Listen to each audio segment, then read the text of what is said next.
இங்க ஹீரோ திரும்பி பார்க்குறாரு. பார்த்தா அவங்க அப்பாவோட ஃப்ரெண்டு கடல்ல குதிச்சுலாம் ட்ரை பண்ணிட்டு இருக்காரு. அதை பார்த்ததுமே இவர் தடுத்து நிறுத்திடுறான். ஆனா அவரு என்னை இங்கேயே விட்டுருங்க, நான் இங்கேயே குதிச்சு இறந்து போறேன். நானும் உங்க அப்பாவும் ரொம்பவும் சந்தோஷமா வாழ்ந்துட்டு இருந்தோம். ஆனா ஒரே ரூம்ல என்னால இருக்க முடியலன்னு சொல்லிட்டு ரொம்பவும் ஃபீல் பண்றாரு. ஸோ ஹீரோவும் இவரை சைக்காட்ரிக் ஹாஸ்பிட்டல் அண்ட் ஓல்டேஜ் ஹோம்ல சேர்த்துறாங்க. அது அவருக்கு ரொம்பவும் பிடிச்சிருக்கு. அதனால அவங்க பையன்கிட்ட சொல்லி இவர் இங்கேயே இருக்கட்டும்னு சொல்லிட்டு கூட்டிட்டு போயிடுறான். அவரோட பையனுமே இவருக்கு இங்கே தான் நிம்மதினா இவர் இங்கேயே இருக்கட்டும் சொல்லிட்டு விட்டுட்டு போறாரு. ஆனா ஹீரோக்கு அவங்க அப்பா இறந்ததுல ரொம்ப டிப்ரெஷனா இருக்கா. அதனால இந்த டாக்டர் வந்து திரும்பவும் பார்க்குறான். அப்ப அந்த டாக்டர் கிட்ட முதல்ல என்கிட்ட டைம் இல்லாம போச்சு, அதனால தான் எங்க அப்பாவை பார்க்க முடியாம போச்சு. ஆனா இப்போ டைம் இருக்கு, எங்க அப்பாவை பார்க்க முடியலன்னு சொல்லிட்டு ரொம்பவும் ஃபீல் பண்றான். அதை கேட்ட டாக்டர், உங்க மேல எந்த தப்பும் கிடையாது, உங்க அப்பா இறந்ததுக்கு நீங்க காரணம் இல்ல, அதையே நீங்க நினைச்சிட்டு இருக்காதீங்க, வேணும்னா நீங்க குரூப் செஷன் ஒன்று அட்டன் பண்ணுங்கன்னு சொல்றாங்க. ஹீரோவும் அட்டன் பண்றான். அப்ப அங்க இருக்க எல்லாருமே அவங்களோட பிரச்சனையை சொல்ல ஆரம்பிக்கிறாங்க. ஒருத்தருக்கு பிரெயின் டியூமர் இருக்கு, இன்னும் கொஞ்ச நாள் இறந்து போயிடுன்னு சொல்றாரு. இன்னொரு அம்மாவும் அவங்களுக்கு கேன்சர் இருக்கு, அவங்களுமே இறந்து போயிடும்னு சொல்றாங்க. தென் ஒரு பொண்ணு ஸ்விம்மிங்ல சாம்பியனா இருப்பாங்க, ஆனா ஒரு விபத்துல அவங்களோட முதுகெலும்புல ப்ராப்ளம் வந்து வீல் சேர்லயே உட்காந்துட்டேன்னு சொல்லிட்டு ரொம்ப ஃபீல் பண்றாங்க.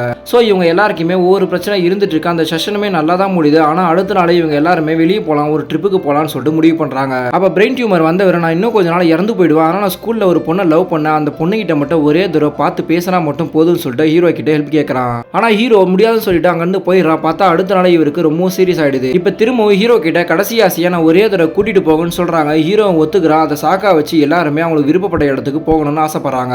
தென் ஹீரோ இவங்களுக்கு ஏத்த மாதிரி வண்டியெல்லாம் ரெடி பண்றான். இவங்க வீட்லயே ஏதோ ஒரு பொய்யை சொல்லி எல்லாருமே ட்ரிப்புக்காக கிளம்பிடுறாங்க.